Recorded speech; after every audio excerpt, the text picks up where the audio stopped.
want to talk about our opponent. They're bigger, faster, stronger, more experienced. And on paper, they're just better. And they know it too. But I want to tell you something that they don't know. They don't know your heart. Patchwork Heart Ministry presents Young Catholics Respond, a challenge for young people to stand up for the Catholic faith and confound the world with radical hope. Now, here's your host, Bill Snyder. Hello, everybody, and welcome to this episode of Young Catholics Respond. I am Bill Snyder. It's wonderful to be with all of you. Thank you so much for tuning in, and I'm excited today because I have a good friend, a longtime friend of Patchwork Heart Ministry on the show to be talking about his brand new book, which we're going to talk about today, all about having a joy-filled holiday season. And so Tony Agnesi is my guest. Tony, welcome to the show. Thank you so much for being here today. You are certainly no stranger to our programs, but it's great to have you back once again. Bill, it's wonderful to see you again and great to hear your voice. I've been looking forward to talking with you. I can remember back, gosh, it's got to be close to 10 years ago or something. Yes. I can remember sitting at the pool in Naples, Florida, doing a program on Patchwork Heart Ministries with you. That time we were just on the radio, but no video components to it. So this is kind of a treat. Yes, it is. It really is, Tony. I'm excited, and technology advances rapidly here in those 10 years, right? Sure does. So sure does. Here we are with all the fancy bells and whistles. But for people who, since it has been a little while, talk to us a little bit about your faith journey, who you are. You've written several books, and you've been an inspirational speaker for a long time. But share a little bit about yourself. Be happy to. I've been speaking for about 40 years, and A Storyteller's Guide to a Joyful Holiday Season is my 6th book, and it's the 4th in the Storytellers series. Over the course of the years, Bill, I have had a wonderful career in radio and television over the course of 58 years, and I'm retiring here at the end of the year. And in that time, I have really taught and led by storytelling. I'm a storyteller. My grandmother was a storyteller. My mom was a storyteller. And so I've told a lot of stories. Jesus was a storyteller. We call them parables, but basically he communicated with stories. And if you remember the story, then you remember, what the story was about and the message that the story had. So I went off to college when I was younger and did my first English paper. I got a big giant F on the top with a lot of red ink, and a professor that said you'll never write above the 5th grade level, and that kind of stifled any writing I was going to do. And in about 2010, I started a blog called Finding God's Grace in Everyday Life. And in 2015, it was a runner-up for the 2015 Bloggy Awards internationally in the topic of spirituality, and Legion Index said that I'm one of the top 500 Christians online, which was kind of interesting back then. I'm sure that number's gone way down since then, but when you go back that far. I started running again then, and in 2012 I wrote an article called "When My Children Have Lost the Faith," and it was published in a magazine, a charismatic magazine called Shalom Tidings. And since that article was published, over 500 churches, both Catholic and other Christian denominations as well, have published it in their church bulletin on a Sunday. And it is a problem that you and I have discussed years past about the young people leaving the church. And that prompted me to write. I wrote a few stories. I asked a retired college professor that I see at daily mass to tell me what she thought. And she said, these are really wonderful stories. And I said, but more importantly, what level do I write at? And she said, about the 6th grade. So in 40 years, Bill, I'm up a grade. And so that kind of prompted me to write. The Storyteller's Guide to a Grace-Filled Life was my first book. There are 2 volumes of that. Wouldn't we all love to have a grace-filled life, huh? That'd be great. Hail Mary, full of grace, Yes.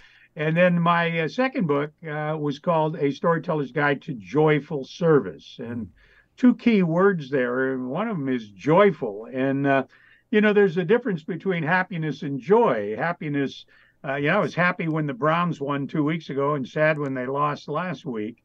So it wanes, it goes and comes. But joy comes from above, Bill. Joy comes from our Lord and Savior, Jesus Christ. It comes down from heaven.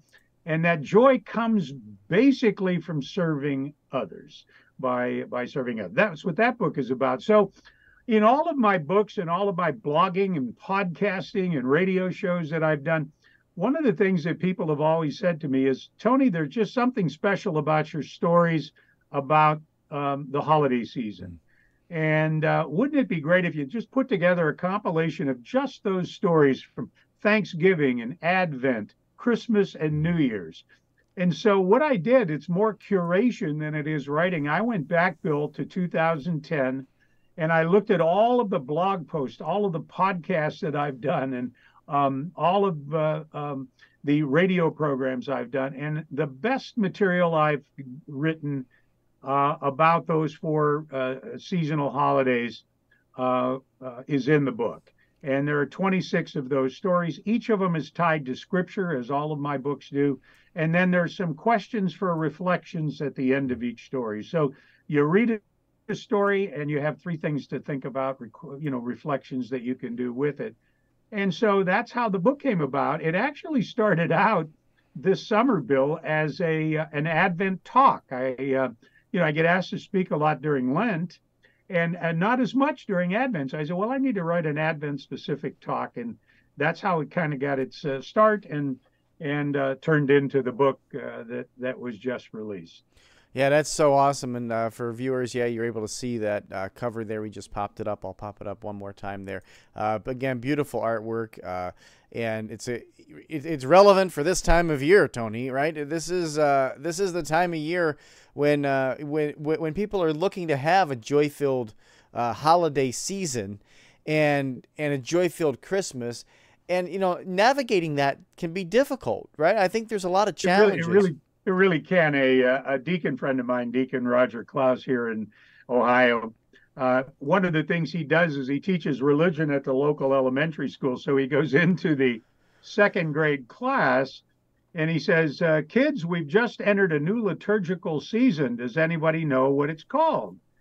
And all of the kids in the class kind of looked at each other and looked around the room, then looked in the sky, and nobody knew. And he goes, okay, I'll give you a hint. It starts with A. And again, the kids look around the room. They look at each other. They look at the ceiling. They look at the floor. He goes, all right, then I'll give you a second letter. The second letter is D. A-D. And they look around the room, and finally, little Billy in the back of the room raises his hand and says, I've got it. And Deacon says, what is it? He said, Advil. And, as funny as that is, Bill, when you think about it, many of us have an Advent season and many of us have an Advil season. Yeah. And I'll bet that there's a whole lot of people right now who are watching this or listening to us who are having an Advil season. It just goes and goes and goes, and you're running and you're buying gifts and doing things. And rarely do we sit back and do what Advent, really asks us to do. And so you're right.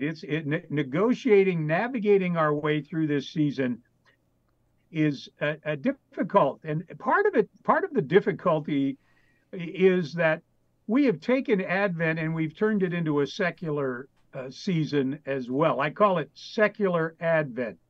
Now, it only's been around about maybe 10 years. It started out with Black Friday. Do you remember when we started with Black Friday, Bill? Oh, yeah, totally. Oh, and then they came up with Gray Thursday. That's where as soon as you're done eating your Thanksgiving meal, you go shopping that night, right? Yeah. Because after all, thanking God can't last a whole day. You only need about a half a day to do that. You can get out and shop. And then we have Small Business Saturday and Cyber Monday and Giving Tuesday. And it all ends on Bring Back the Unwanted Gifts Week, somewhere right after the holidays. You see what happens? We've turned that thing into a different holiday. Mm-hmm. Secular Advent asked us to speed up and spend money now. Christian Advent asks us to slow down and prepare for the coming of our Savior, Jesus Christ. Secular Advent says spend money that you don't have on things you don't need under the pretense that it was on sale. And Christian Advent asks us to be thankful for what we have and to give to those who have little. Secular Advent says you got to fight for your right for that last big screen television at Walmart. And even if it means we have to start a riot and fight with somebody to get it. Yeah. Christian Advent asks us to pray for peace in the world, right?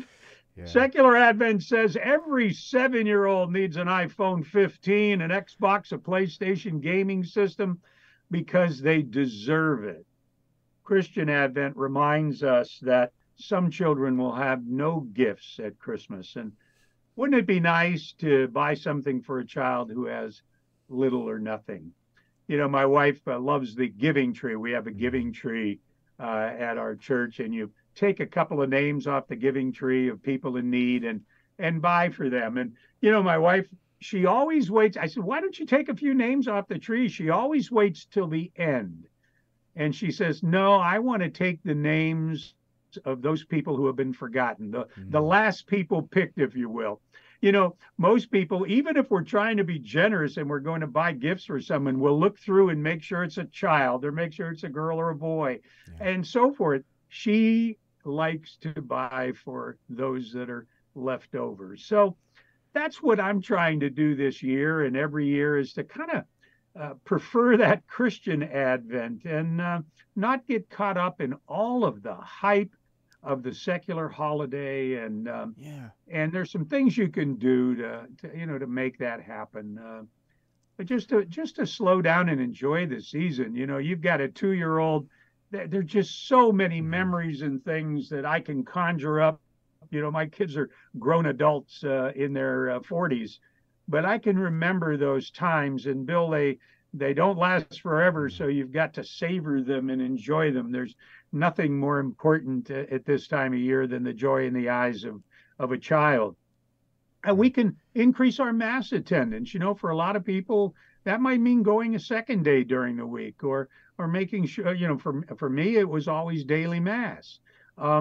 Increase our prayer time a little bit. You know, when you get really busy and you're running around doing things, sometimes you just need to sit down and spend a few minutes in thanksgiving and gratitude and reflect on the year and what God has granted you that year. And then I like to also pray at this time of year for people who have lost a loved one. You know, COVID did a terrible thing, Bill, when we lost grandparents and parents and so forth, and couldn't even have a proper calling hours, and funerals were limited to the number of people that could attend and so forth. A lot of people are grieving during this time of the year, and Christmas time is not only the happiest time of the year for people, but it can be the saddest time for people, you know, as well. And we need to be real conscious of that and try to be there for those people as well. And then finally, we can help someone in need, you know, picking a name off the giving tree, helping a family member that may have had a tough time. People lose jobs this time of the year. There's just so many things that we can do to make this an Advent season and not an Advil one. You're exactly right. You know, there are so many really good practical suggestions. One of the reasons why I love talking with you, Tony, on Young Catholics Respond is because you give actionable, you know, things that people can implement in their life. And I think we live in a society, and you know, a lot of young people live in a society that they just see a lot of things that are fake around them, especially this time of year. And they long for that relationship, that real relationship with their Father in heaven. And you know, so having these, you know, practical things like you just were mentioning, you know, even something as simple as taking that, you know, little ornament off the giving tree and giving it some serious thought.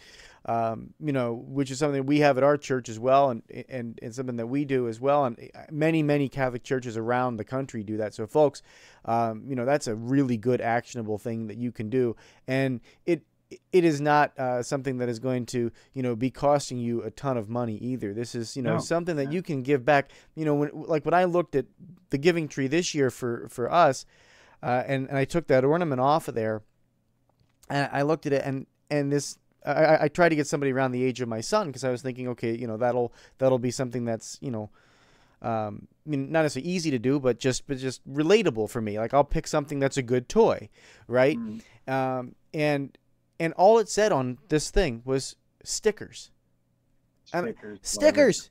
And I'm thinking, my son has all these flashy toys and all these things, and this 3-year-old boy just wants stickers.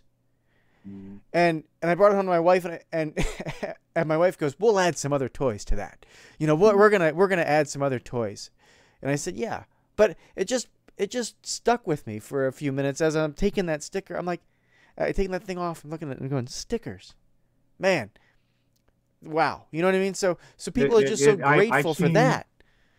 I've seen young kids, and they want socks and a warm coat for Christmas. I mean, there are people that a warm coat. Well, my wife and I, we got a email from the local pregnancy center I've been involved with for over 30 years, and my wife sat on their board for 10 years. And we got an email that they were running short of winter coats for boys and girls, 2T, 3T, 4Ts. So as I've done in the past, my wife and I went out and bought, a dozen coats in different those sizes, 2, 3, boys and girls, and delivered them to the pregnancy center. And you walk away, and then I was back there for a meeting a few weeks later and noticed that those coats were gone. Some kids who really needed those coats came in. And that's that idea of joy, Bill.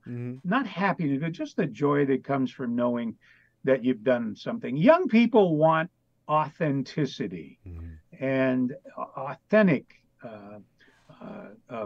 self-help and help for others. And they want it to be authentic. One of the things I do at Thanksgiving is past, but one of the things I do at Thanksgiving is I do a Thanksgiving rosary, and you can do it any time of the year. I do it about once a month. But what I do is I say a thank you on every bead. So as I pray the rosary, I say a thank you, for a variety of things. And people always say, "Well, you do the whole rosary?" And I go, "Yeah." He said, "Don't you ever run out of things to thank God for?" And I go, "No, by the time I finish the rosary, I've thought of 15 or 20 more things to be thankful for." And I will tell you, at the end of that rosary, there is a warm feeling that comes over you that you go, "Lord, I have been blessed. You have done so much for me. I am so grateful, and thank you." And it really sets you up to enjoy what Advent is to be like, and to move forward in Advent. What a great idea. Oh my gosh, that's an amazing idea. It brings me to tears just to think of that. What an amazing idea that is. I want to ask you too, and I think, because a lot of young people, and we try to target this toward the that college age of kids, and as I get older, somebody suggested I start calling this program Middle-Aged Catholics Respond, but I wanted to know about those difficult holiday parties. I mean, are there any stories you have of young people, or because we get a dynamic at holiday parties, right, where some people are really grind on our gears, right? They grind on our gears, and we try to navigate that as young people, and they're like, "Man, I don't want to go to that party because I don't want to see Aunt so and so. She's always whatever." How do young people navigate that? How do we as young people figure that out? There's always that one uncle, right? That is at every party. They say that fish and relatives have one thing in common: they both start to stink after 3 days, and sometimes that holds true when you have these holiday parties with relatives. How to negotiate them as best you can, Bill.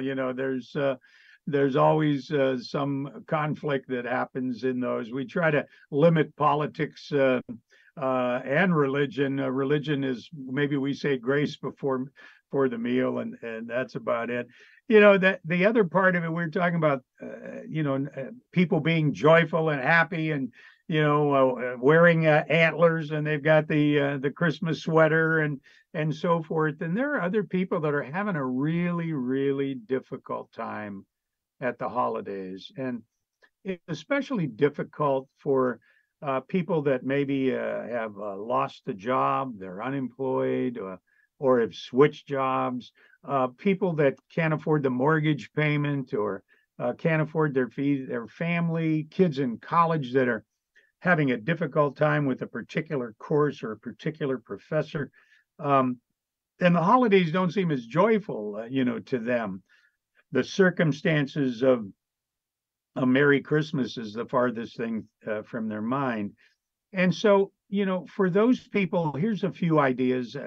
First of all, if you're alone or lonely, find your church or some community center that has a get together. I know we just had a concert here in town over the weekend where the high school band performed and the high school singers sang and so forth. That's an opportunity to kind of get out and about and meet people. I have found that as we get older, and we're talking to a younger audience, but I'll be 75 years old in February. And one of the things that older people have a trouble with is friendships, as one-to-one, eyeball-to-eyeball friendships. We have transferred most of our friendships online, and we have very little live contact with anybody. And if we can increase that, it makes a lot of sense. One of the things I like to do is call old friends too. You get on the phone. You and I haven't talked in a while, and gosh, when we connected a couple of weeks ago to set up the interview, here's somebody that I love and enjoy, and we haven't had a chance to talk and catch up. And you were just had a brand new infant the last time I talked with you. 2 years later, you've got a toddler and so forth. It just changes things. So just contacting people. And I've said this a number of times in interviews. When you call someone on the phone you haven't talked to for a while, you know what the first thing they usually say to you is, I was just thinking about you too. Why don't we, and it turns out to be a wonderful, wonderful conversation.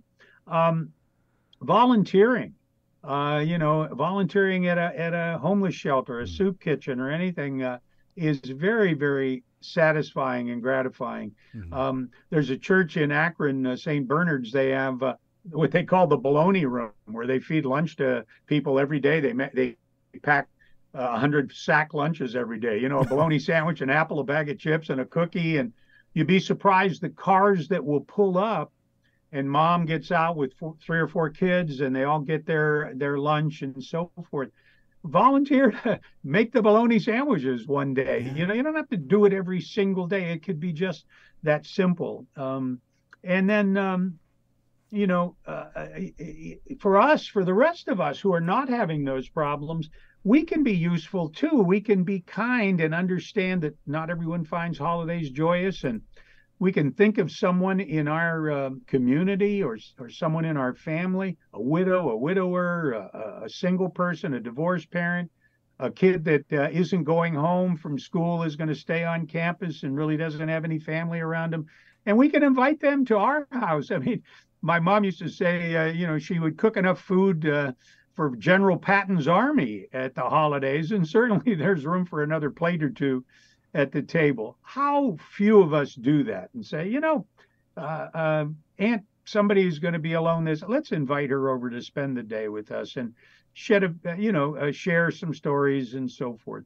Especially if someone has lost a loved one, to be able to get together and share stories of the memory of their loved one. It's amazing. There might be some tears, but I'll tell you, there'll be tears of joy just remembering the person that may have passed. And there's all kind of activities at churches and community centers and gift exchanges and so forth.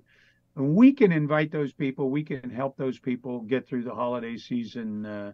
And then finally, as I said earlier, I pray for those people who find Christmas a difficult time of year. I pray that their hearts will be healed, and that their jobs will be found, and that our men and women in the military will return safely to their loved ones. And I pray for the alone. I pray for the lonely and those people in nursing homes. I pray for those with life-threatening illnesses who are worried that maybe this will be their last Christmas. And I pray for those with depression and mental illness that the Lord will bless them in a very special way this holiday. We can be that person, Bill, that does these things. And it doesn't take much. It just takes putting our mind in that Advent state of mind and not the Advil state of mind.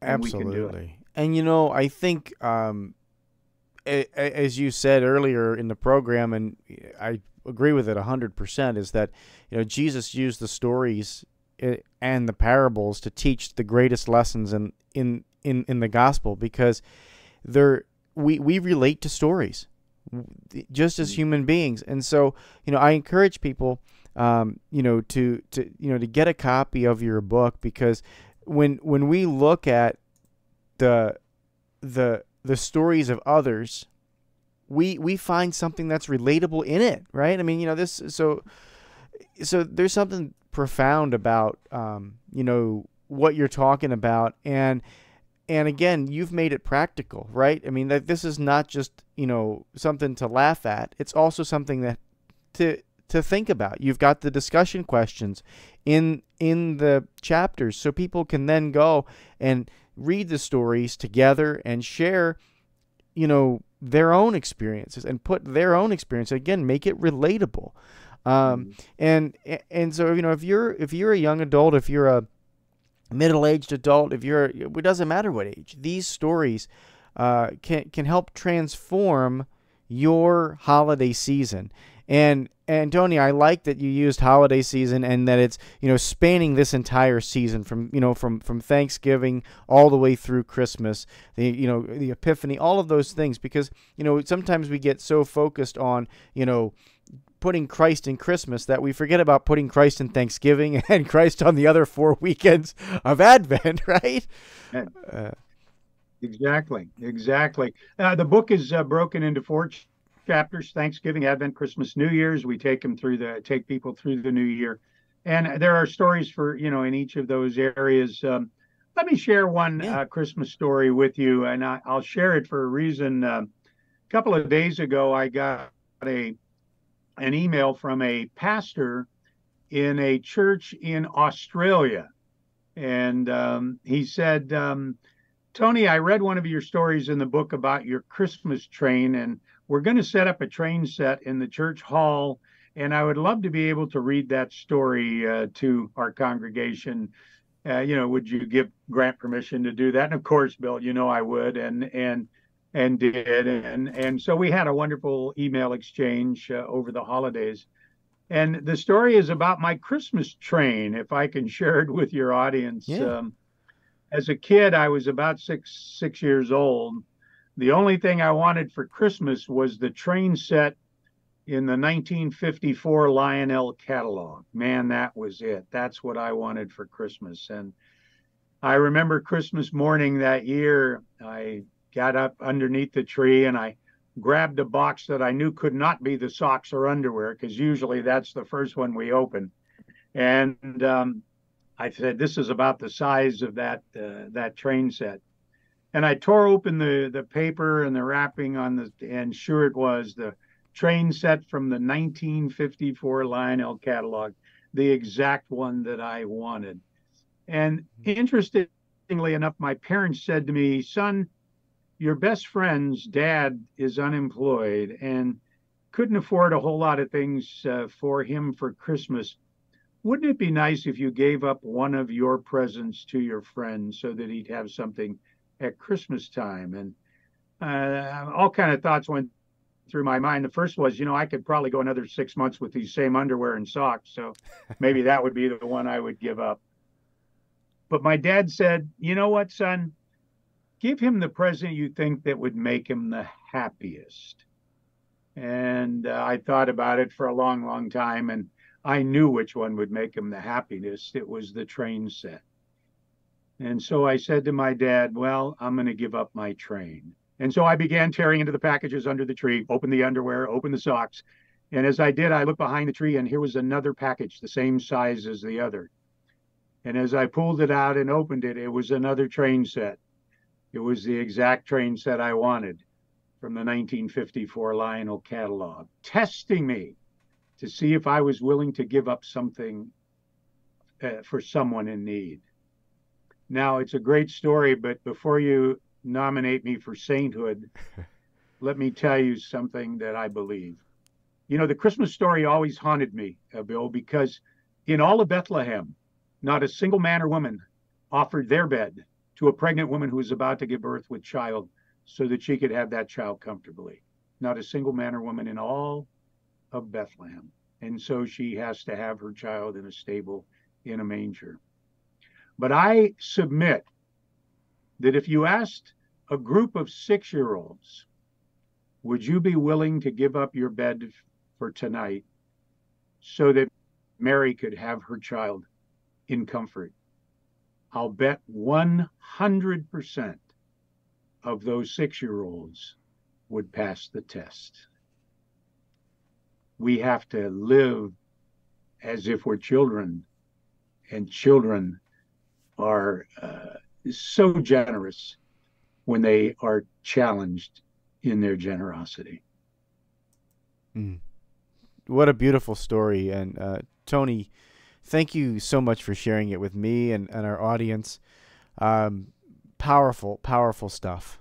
And, you know, before we wrap up, I want to ask you where people can get a copy of the book, because, you know, obviously they're going to want a copy of not only that story, but all the other stories that you put in the book, because it's just, again, so powerful. All of my books are available at all of the online bookstores, especially Amazon, Barnes & Noble, Books A Million, any of those. I suggest people go to Amazon, especially if you've got Prime, where where you don't have to pay for shipping. The book is an easy read. It's 100 pages, Bill. It's $7.99 on Amazon. It's an easy read. You can read it in an hour and a half or so, but the questions after each story allow you to take a day, maybe one a day there's 26 stories, one a day over the next 23 or 24 days, and a couple of New Year's stories that you might take, and just reflect on them and do it in a way that you want that Advent that we talked about earlier in the broadcast. It's available also in Kindle version. So, if you're one of those, my wife likes to flip pages in a book, and some people just would much rather read it on their iPad or their Kindle, but the book's out there. And again, it's a seasonal book. We talk about, there are a number of Christmas stories. There are a couple of really great thought pieces for the new year. And I think, my hope is that someone finds something in the book, even if it's one thing that motivates them and gets them to have a joyful season in 2024. Well, Tony, knowing you and knowing your writing and knowing your ability to tell stories, that's definitely going to happen to our audience reading the book. So, oh, no, thank you, Tony. This has always been awesome. I wish you a joyful holiday season yourself, to you and your family. Merry Christmas from all of us here. Thank you. Thank you so much. It's been great talking to you again, Bill, and enjoy that wonderful little family of yours, and have a wonderful, wonderful holiday season, a joyful and blessed Christmas. I shall. And folks, I encourage you to go over to Tony's book, and anywhere that it is sold online, Amazon, Books A Million, whatever, go and get a copy. But until next time, from all of us here at Patchwork Art Ministry, may God bless you and keep eating to those Catholic hearts.